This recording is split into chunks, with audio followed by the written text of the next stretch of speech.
भगवते वासुदेवाय श्री शिवाय नमस्तुभ्यम। आप सभी का हमारे चैनल जय श्री भक्ति ज्ञान सागर में स्वागत है। आज की वीडियो में हम जानेंगे एकादशी का व्रत कब है, एकादशी का शुभ मुहूर्त क्या है, पारण का शुभ मुहूर्त क्या है, संपूर्ण एकादशी के व्रत की जानकारी। तो आइए वीडियो शुरुआत करते हैं। कृष्ण पक्ष की एकादशी तिथि के व्रत में भगवान श्री हरि विष्णु की आराधना की जाती है और पुराणों में इस प्रकार का वर्णन आता है कि जो भक्त एकादशी का व्रत पूरे श्रद्धा भाव से करते हैं उन्हें भगवान श्री हरि विष्णु की असीम कृपा प्राप्त होती है।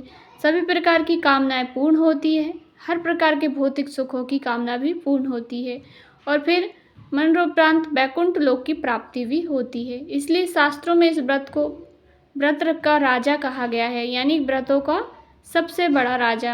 आप चाहे कोई भी व्रत ना करते हो, लेकिन आप ये एकादशी का व्रत जरूर आपको करना चाहिए। और जो भक्त किसी कारणवश एकादशी का व्रत नहीं भी कर पाते हैं उन्हें भी आज के दिन विधि विधान से भगवान श्री हरि विष्णु की पूजा आराधना अवश्य ही करनी चाहिए। इससे भी भगवान श्री हरि विष्णु की असीम कृपा के पात्र आप बन जाते हैं। तो आज की वीडियो में आप जानेंगे उत्पन्न एकादशी साल 2024 में कब है, एकादशी की तिथि कब प्रारंभ हो रही है, कब समाप्त हो रही है, व्रत में हमें कब धारण करना है व्रत, हमें पारण का यानी कि व्रत खोलने का शुभ मुहूर्त क्या है, उत्पन्न एकादशी के दिन किस प्रकार से भगवान विष्णु की पूजा आराधना करनी चाहिए, कौन से मंत्रों का जप करना चाहिए, कौन सा उपाय करना चाहिए, कौन सी वस्तु भगवान को अर्पित करें जिससे कि मनवांछित कामनाएं पूर्ण हो जाएं। और जिस भी कामना से आप व्रत धारण करते हैं या फिर बिना व्रत किए भी आप पूजा आराधना करते हैं तो आपकी व्रत का, आपकी पूजा का संपूर्ण फल आपको प्राप्त हो, इसके लिए आज विशेष क्या करना चाहिए, संपूर्ण जानकारी आपको आज की वीडियो में मैं शेयर करने वाली हूँ। तो बहुत महत्वपूर्ण है आज का वीडियो, पूरा ज़रूर देखिएगा और वीडियो थोड़ा सा भी उचित उपयोगी लगे तो वीडियो को लाइक ज़रूर कीजिएगा।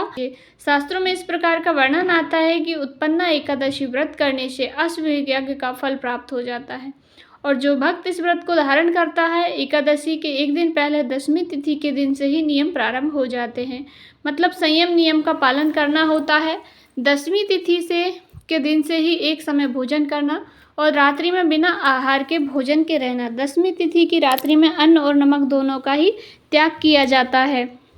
ब्रह्मचर्य का पालन करना चाहिए, अगर संभव हो तो भूमि पर शयन करना चाहिए। फिर एकादशी के दिन आप उठते हैं ब्रह्म मुहूर्त में और उठकर नित्य कर्मों से निवृत्त हो जाइए, स्नान कर लीजिए। अगर संभव हो तो आप किसी पवित्र नदी में स्नान कर सकते हैं, नहीं तो घर में भी गंगा जल मिश्रित जल से आप स्नान कर सकते हैं।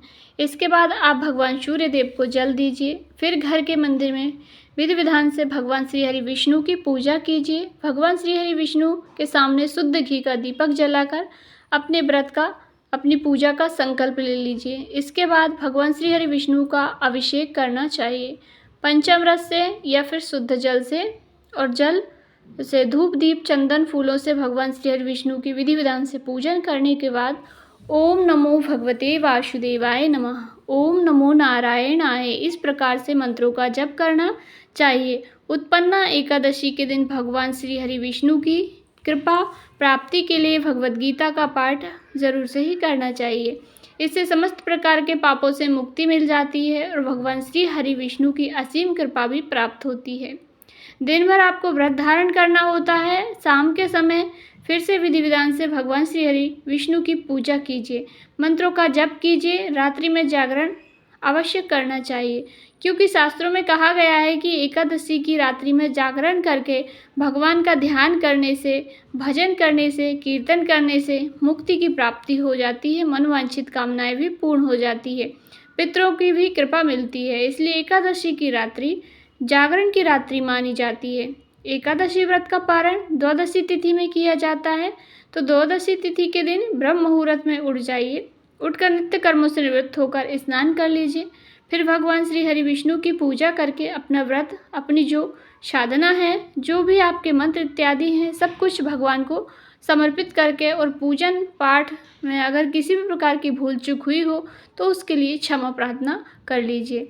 अब आपका व्रत, आपकी पूजा संपूर्ण हुई। इसके बाद शुद्ध और सात्विक भोजन बनाकर भगवान को भोग लगा दीजिए, ब्राह्मण को भोजन करा दीजिए और ब्राह्मण भोजन न करा पाएँ तो ब्राह्मण के निमित्त भोजन को कच्ची सामग्री निकालकर रख दीजिए दक्षिणा के साथ, और फिर शुभ मुहूर्त में आप अपना व्रत खोल सकते हैं, व्रत का पारण कर सकते हैं। तो दशमी से द्वादशी तिथि तक के नियम होते हैं। ये संक्षिप्त वर्णन है, बहुत ही संक्षिप्त में मैंने आपको बताने की कोशिश की है। इन नियमों का पालन करना एकादशी व्रत करने वाले के लिए अति आवश्यक है। और अब जानते हैं कि एकादशी तिथि कब प्रारंभ हो रही है, कब समाप्त हो रही है, व्रत हमें कब धारण करना है।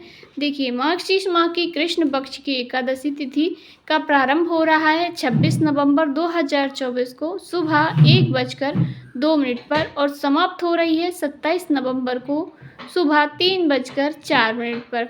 तो सूर्योदय कालीन तिथि में हमें व्रत में प्राप्त हो रही है 26 नवंबर को, इसलिए व्रत हमें रखना है 26 नवंबर 2024 दिन मंगलवार के दिन उत्पन्ना एकादशी का व्रत हम धारण करेंगे। और एकादशी व्रत का पारण किया जाता है द्वादशी तिथि में। तो द्वादशी तिथि का प्रारंभ हो रहा है 27 नवंबर को सुबह 3:47 पर और द्वादशी तिथि का समापन होगा 28 नवंबर को 6:24 पर। एकादशी व्रत का पारण हरिवासर की समाप्ति के बाद किया जाता है और हरिवासर की समाप्ति का समय है 27 नवंबर 2024 को सुबह 11 बजे। पारण हमेशा शुभ मुहूर्त में ही किया जाता है। तो हरिवासर की समाप्ति के बाद ही हम व्रत खोल सकते हैं। तो ऐसे में व्रत के पारण का जो शुभ मुहूर्त आपको प्राप्त हो रहा है वह दोपहर में 1:01 से लेकर 3:01 तक पारण का शुभ मुहूर्त है। ध्यान रखिएगा, क्योंकि अगर हम व्रत सही समय पर नहीं खोलते हैं, शुभ मुहूर्त में नहीं खोलते हैं, तो हमारे किए गए व्रत का संपूर्ण फल हमें नहीं मिलता है। इसलिए शुभ मुहूर्त का ध्यान एकादशी में ज़रूर से ही रखना चाहिए। अब कोई कहता है कि हम बिना कुछ खाए पिए नहीं रह सकते, तब आप पूजा कर लीजिए। द्वादशी के दिन आप सुबह उठकर पूजा वगैरह कर लीजिए, दान की सामग्री भी निकाल दीजिए। इसके बाद आप फलाहार कर सकते हैं और फिर जब शुभ मुहूर्त हो उस समय में आप पारण कर सकते हैं। ठीक है, तो उम्मीद करती हूँ आपको यह वीडियो आपके लिए बहुत ही उपयोगी होगी और आने वाली वीडियोज़ के संपूर्ण रूप से उत्पन्ना एकादशी की पूजा हमें किस प्रकार से करनी है और व्रत की कथा क्या होती है, सारी जानकारी आपको मिल जाएगी। चैनल को ज़रूर से ही पक्का सब्सक्राइब करिएगा ताकि आपको आने वाली वीडियोस प्राप्त हो सके। सभी कमेंट के ज़रिए भगवान विष्णु के मंत्रों का जाप अवश्य ही करें। ओम नमो भगवते वासुदेवाय।